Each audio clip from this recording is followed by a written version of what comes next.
Harry that I knew, and I left when he was obviously before he got married, so yeah, 2013.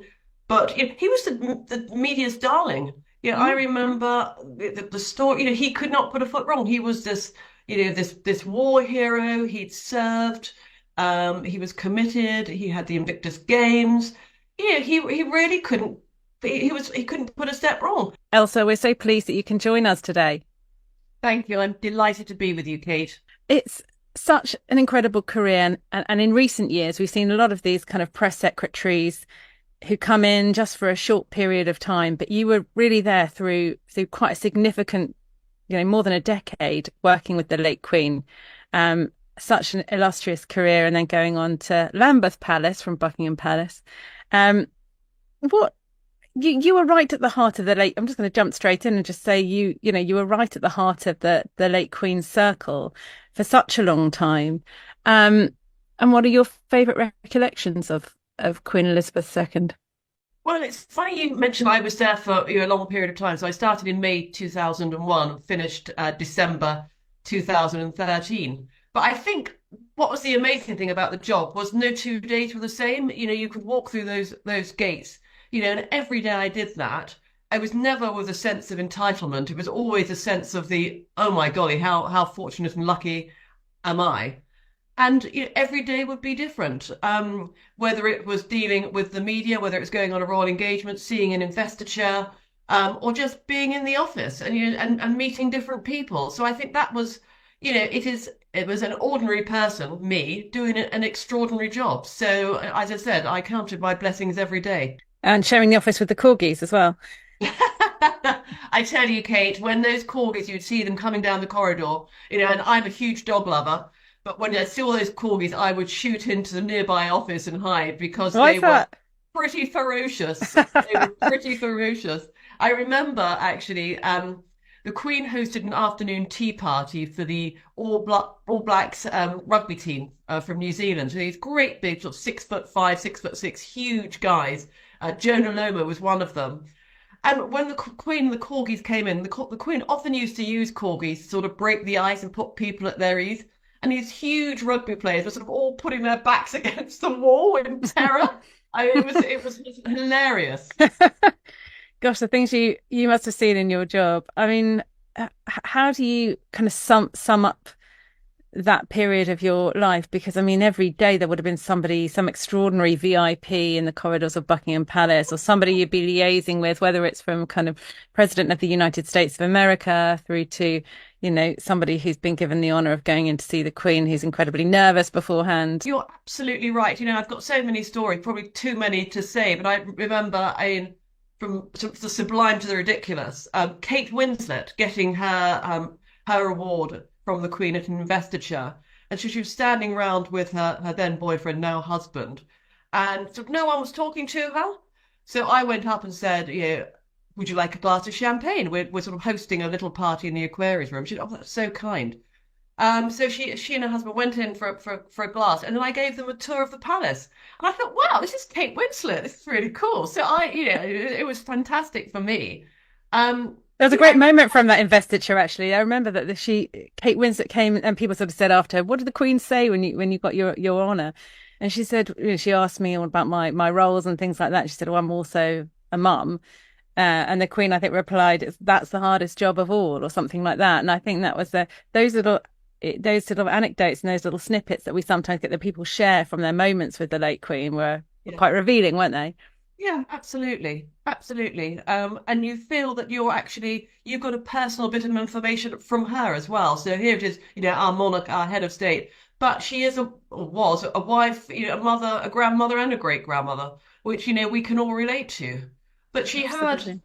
just going back to, people you meet. Yeah, again, I remember, it just shows her kindness. She was hosting President Obama for a state visit, an incoming state visit. And traditionally, there's a sort of the formal arrival ceremony, a horse guards parade with all the, with the troops and the horse-drawn carriages. And then there's an official lunch, but just but sort of the team, so the home team, so the Queen's senior staff, other members of the royal family. and the visiting team with the principal. So we were sort of standing at the pre-lunch reception, and I was chatting to another member of the household. And out of the corner of my eye, I saw the Queen walk towards us with President Obama. And I thought, I wonder who the Queen's coming to introduce him to. And she was getting closer and closer. And she stopped at me. And she said, Mr. President, this is my press secretary. And all I could think of is like a think bubble in my head. I was like, oh my God, it's the President of the United States. And he said, ma'am, it's lovely to see you. Then the Queen said to him, yes, my press secretary is married to a naval officer.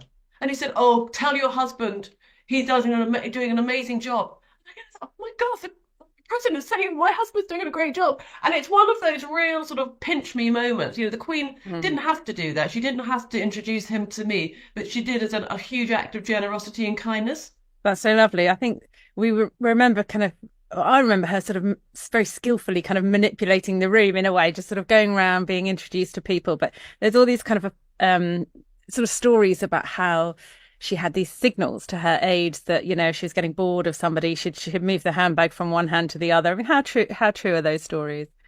I've never seen, to be honest, Kat, I've never seen her do that. But when I mean, she's almost got an inner time clock. And she knew when she had to move on because, if you're going to have a reception with 500 people, you can't meet all of them, but also you want to sort of sprinkle that bit of stardust to as many people as you can. So sort of aquaries were very skillful at seeing where the next group of people were for the Queen to meet. So it was all, it's like it used to go like clockwork. It really did. And the Queen would just say, well, it's very, very nice to meet you and thank you so much for coming. And then she'd move on to the next group.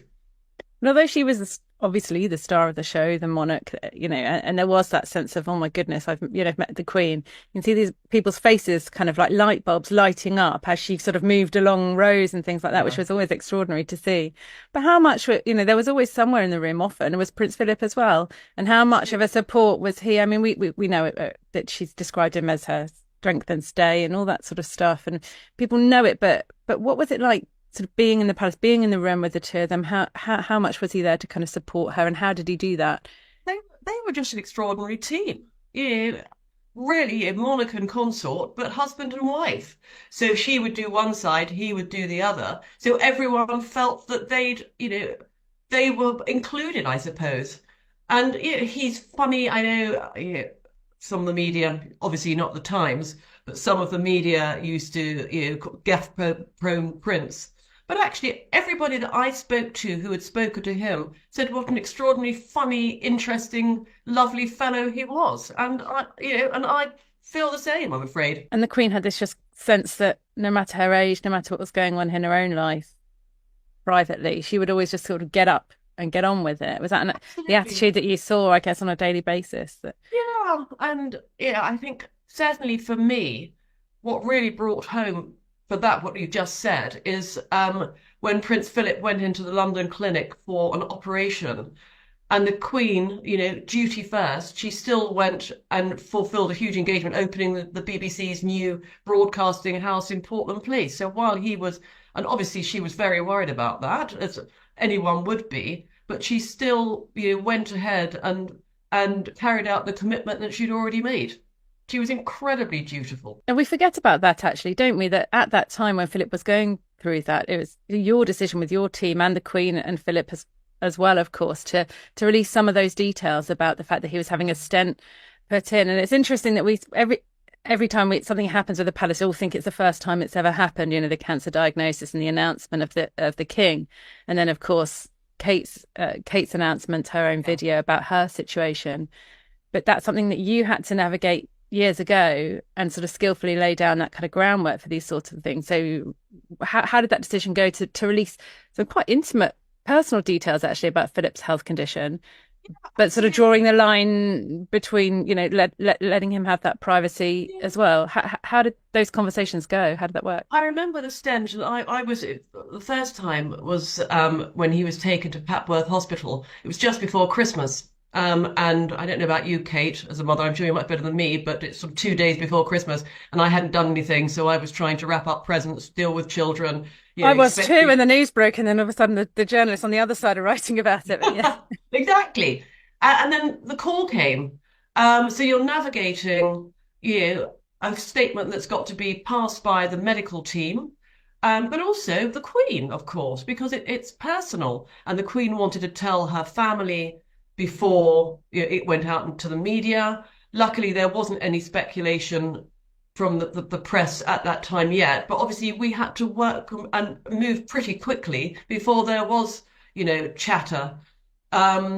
So I remember releasing the statement quite late in the evening, and it confirmed he had a stent put in his heart, that he went to Papworth, that he was conscious when it was done. So it was quite detailed. But there was quite a lot of toing and froing going on, and I remember sort of falling into bed at about 3 o'clock in the morning, thinking, yeah, wow, what a day. Yes, indeed. Welcome to C News, your go-to destination for the latest breaking news, in-depth analysis, and stories that matter. We bring you unbiased coverage from around the globe, ensuring you're always informed, empowered, and connected. Whether it's politics, entertainment, technology, or lifestyle, we've got you covered with credible reporting and insightful commentary. At C News, it's not just about delivering the news, it's about understanding the story behind it. Stay with us for up-to-the-minute updates and join the conversation as we explore the events shaping our world. C News, your voice.